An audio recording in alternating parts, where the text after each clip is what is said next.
Venezuela 101. Hola a todos y bienvenidos a un nuevo episodio de Venezuela 101. Soy Melanio Escobar y como siempre me acompaña Miguel Pizarro. Hoy queremos ponernos al día con lo que ha estado pasando en nuestro país desde nuestro último episodio. Nos encontramos ya a un mes de las elecciones presidenciales y han pasado muchas cosas que creemos importante compartir con ustedes. Así es, Melanio. Queremos dejar claro que este episodio lo estamos grabando el 2 de septiembre en horas de la tarde, así que todo lo que mencionemos es actualizado hasta este momento. Durante las últimas semanas hemos visto cómo la situación en Venezuela se ha agravado. La represión y el control social han ido en escalada. Es por eso que hoy hacemos este episodio como actualización para todos los que nos escuchan. Comencemos. Tal como lo dices, Miguel, Venezuela está viviendo en este momento una de las olas de represión más grandes de su historia reciente. Según cifras oficiales, desde el 28 de julio hay más de 2.000 personas detenidas de manera arbitraria por el régimen y hasta la fecha, 1.780 casos de estos ya han sido confirmados por las organizaciones de la sociedad civil, entre ellos 230 mujeres y 114 adolescentes. Hablamos de personas que simplemente protestaron contra el fraude electoral, defensores de derechos humanos, líderes políticos, periodistas, muchos de los cuales están siendo trasladados a penales junto a presos comunes como Yaretrés, Tocuyito y Tocorón, los cuales se encuentran en condiciones deplorables como el hacinamiento o la falta de acceso a servicios básicos. No solo eso, Melanio. Aproximadamente 25 personas fueron asesinadas en el contexto de las manifestaciones que estallaron después del 28 de julio. Familias completas han sido violentadas por la represión del régimen. A esto le sumamos el uso de la desaparición forzada como táctica del régimen. Por ejemplo, Freddy Superlano, líder político, fue interceptado por fuerzas de seguridad del régimen el 30 de julio y un mes después su familia sigue sin tener noticias sobre su paradero. Algo similar ha ocurrido con el periodista Roland Carreño, desaparecido desde el 2 de agosto, y la lista continúa. Hasta hoy no sabemos nada de William Dávila, de Perkins Rocha, de Biagio Pilieri, todos dirigentes políticos que han sido silenciados de la misma manera en los últimos días. Esta represión no se detiene en lo político. En el contexto electoral, 16 periodistas, reporteros gráficos y editores de portales han sido detenidos arbitrariamente. 4 de ellos ya fueron puestos en libertad y 13 aún permanecen detenidos. Y las ONG, activistas y defensores de derechos humanos también han sido atacados con fuerza. Rocío San Miguel, por ejemplo, cumple ya 6 meses desde que fue secuestrada por el régimen, desaparecida y luego condenada. Este último mes también fue detenida arbitrariamente Nélida Sánchez, coordinadora de formación de la sociedad civil Súmate. Las organizaciones denuncian que a los detenidos se les niega el derecho a la defensa privada y se les mantiene aislados e incomunicados hasta que son presentados en tribunales. Esta represión y hostigamiento, Melanio, se extiende incluso fuera de las fronteras del país. Activistas, periodistas, figuras influyentes en el mundo artístico han visto sus pasaportes anulados por el simple hecho de manifestar su apoyo a la líder de la oposición María Corina Machado y a Edmundo González Urrutia. Otros ciudadanos, de forma aleatoria, también han visto cómo sus pasaportes han quedado anulados sin ningún tipo de justificación. Esto demuestra cómo el régimen continúa cerrando cada vez más el espacio cívico y democrático en Venezuela, convirtiendo cualquier acto de disidencia en una razón para hostigar, secuestrar, desaparecer o generar tratos crueles e inhumanos a la gente. Aunado a esto, el pasado 24 de agosto, el fiscal general Tarek William Saab anunció que el Ministerio Público citó al líder opositor Edmundo González Urrutia, acusándolo de conspiración y otros delitos asociados a la denuncia del fraude electoral. Luego de 3 citaciones que solo forman parte de la estrategia del régimen para amedrentar y hostigar a la oposición y a sus líderes, ahora el candidato se enfrenta a la posibilidad de que el régimen ordene su arresto. María Corina Machado ya había adelantado que González Urrutia no acudiría a la citación, pues además se encuentra a resguardo y denunció la situación totalitaria que vive Venezuela, advirtiendo que existen amenazas no solo de arresto, sino también de allanamiento a la vivienda de González Urrutia. A todo esto se suma el caos que ha generado el régimen con el fraude electoral. Un mes después de las elecciones presidenciales, el Consejo Nacional Electoral sigue sin publicar los documentos oficiales que respalden los resultados que ellos anunciaron. Y es por eso que la comunidad internacional ha sido muy clara al no reconocer el resultado ofrecido por el CNE.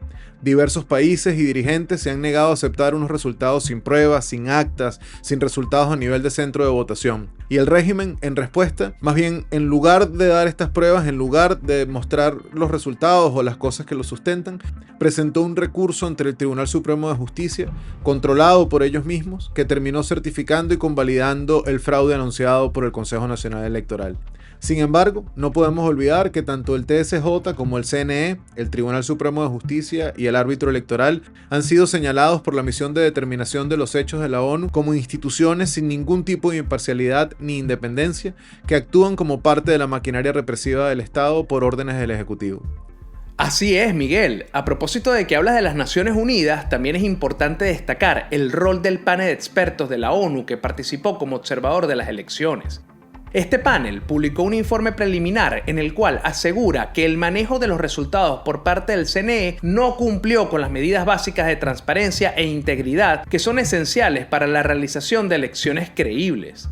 Esto no es una opinión aislada, es una denuncia respaldada por expertos y organismos internacionales que han seguido de cerca la situación. A la par de esta represión y de las acciones del régimen, hemos visto también cómo los venezolanos, tanto dentro como fuera del país, continúan manifestándose contra el fraude electoral. Todos exigimos que el régimen permita una auditoría internacional y la verificación de los resultados, pero sobre todo todos exigimos que el régimen acepte su derrota. Los observadores internacionales también han respaldado estas demandas, concluyendo que el proceso electoral no contó con las garantías básicas de transparencia. Efectivamente, como era de esperarse, la comunidad internacional ha reaccionado ante todo esto.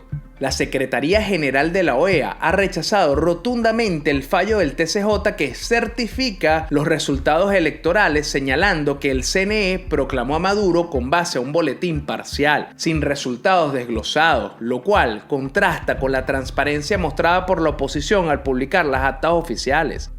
A esto se le suma que la Comisión Interamericana de Derechos Humanos y su Relatoría Especial para la Libertad de Expresión también ha condenado las prácticas de represión y persecución política en Venezuela, hablando incluso de terrorismo de Estado. La Unión Europea también ha sido muy clara en su postura. Josep Borrell, el alto representante para Asuntos Exteriores, ha declarado que la Unión Europea no reconocerá a Maduro como presidente hasta que se entreguen las actas electorales. Además, países de toda la región han manifestado su rechazo a la supuesta verificación de los resultados por parte del TSJ y a la represión y violación de derechos humanos en el país. Por nuestra parte, los venezolanos hemos expresado todo nuestro agradecimiento a la comunidad internacional por apoyar la lucha por la democracia en nuestro país y sobre todo por no abandonarnos en un momento tan crucial de nuestra historia. Por si fuera poco, Miguel, la crisis en el país se sigue profundizando. Este 30 de agosto, Venezuela sufrió un apagón nacional que dejó al 80% del país a oscuras desde la madrugada hasta la tarde en algunas regiones. Este apagón no solo dejó sin electricidad a gran parte de la nación, sino que también afectó la conectividad a internet, la señal telefónica y hasta el transporte público, sumando más caos al ya complicado día a día de los venezolanos. De hecho, el momento de grabar este episodio todavía hay zonas que permanecen sin luz o conectividad. Lo que estamos viendo es una combinación de represión brutal, fraude electoral, crisis social y crisis económica que siguen profundizándose en la medida que el régimen se mantiene en el poder. Pero también hay que destacar que ante todo esto, los venezolanos, acompañados de la comunidad internacional, continuamos luchando, exigiendo justicia, transparencia y que la soberanía del pueblo sea respetada. Así es, Miguel. A nuestra audiencia pedimos disculpas por la interrupción a la despedida de este episodio de actualización sobre la situación en Venezuela, pero mientras terminábamos de grabar este episodio, algo muy importante ocurrió.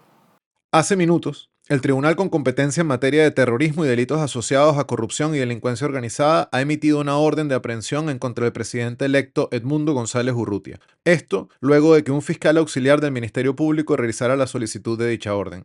Este hecho marca un antes y un después de nuestra historia republicana y atenta contra la voluntad expresada por millones de venezolanos el pasado 28 de julio. Por nuestra parte, seguiremos registrando y procesando lo que sucede en el desarrollo de este nuevo evento que pone en mayor riesgo el recobro de la democracia en nuestro país. Por ahora, nos despedimos. Esto fue Venezuela 101. Ahora, además de nuestras redes personales @Miguel_Pizarro y @MelanioBar, también puedes seguirnos en Instagram como @Venezuela101_. Recuerda que puedes oírnos a través de Apple Podcasts, Google Podcasts, Spotify y YouTube.